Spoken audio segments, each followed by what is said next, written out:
वालेकुम, कैसे हैं आप सब? ठीक ठाक हैं? मैं हूँ हिना अजमीन, तो वेलकम करती हूँ आपको अपने चैनल पर। सबसे पहले तो आपका शुक्रिया अदा करती हूँ क्योंकि आपने अपना कीमती वक्त निकाला मेरे वीडियो को देखने के लिए। और दूसरी बात, आपसे रिक्वेस्ट करती हूँ कि अगर आपने मेरे चैनल को अभी तक सब्सक्राइब नहीं किया तो कर लीजिए और नोटिफिकेशन का बटन ऑन कर लीजिए। ये है कि आप अपनी मर्जी के SHO का नाम दें, वज़ीर आला पंजाब ने कहा। इमरान खान से वज़ीर आला पंजाब चौधरी परवेज़ इलाही और PTA रहनुमाओं के मुलाकात की अंदरूनी कहानी सामने आ गई। ARY न्यूज़ ने ज़राए का हवाला देते हुए रिपोर्ट किया है कि इमरान खान ने कहा है, मैं कातलाना हमले की दरख्वास्त से पीछे नहीं हटूंगा।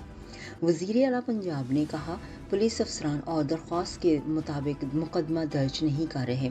हल ये है कि आप अपनी मर्जी के SHO का नाम दें। चौधरी परवेज़ इलाही ने कहा, SHO का नाम देंगे। जिस SHO का नाम देंगे हम उसे मुतलका थाने में तैनात कर देंगे, फिर वो SHO आपकी दरख्वास्त के मुताबिक मुकदमा दर्ज कर लेगा। ज़राए का हवाला देते हुए मज़ीद बताया गया कि मीटिंग में मौजूद रहनुमा खामोश रहे और किसी ने नाम ना दिया। इसके बाद ये फैसला हुआ कि हमले की FIR का मामला पुलिस पर ही छोड़ दिया है।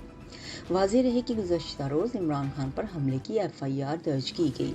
चेयरमैन PTA इमरान खान पर हमले के मुकदमे में कत्ल समेत दहशतगर्दी की दफ़ात शामिल की गई।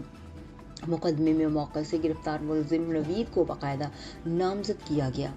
FIR सिटी थाना वज़ीराबाद में दर्ज की गई, जबकि पाकिस्तान तहरीक इंसाफ की जानिब से इमरान खान पर वज़ीराबाद में हुए हमले की दर्ज की गई FIR मुस्तरद किया गया। तहरीक इंसाफ ने पंजाब पुलिस की FIR के खिलाफ अदालत जाने का फैसला किया। तहरीक इंसाफ ने मौक़िफ़ इख्तियार किया कि इमरान खान की जानिब से नामजद अफराद को पुलिस के दर्ज किए गए मुकदमे में मुलजिम नामजद नहीं किया गया। दर्ज FIR हमारी दरख्वास्त से मुताबिकत भी नहीं रखती।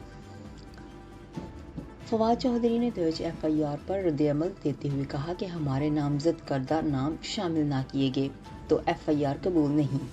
नामजद नामों के बिना FIR सिर्फ कागज़ का बेवक्त टुकड़ा है। नेक्स्ट वीडियो तक के लिए मुझे अभी इजाज़त दीजिएगा। अपना बहुत सा ख्याल रखिएगा। हमेशा खुश रहिएगा। Bye bye.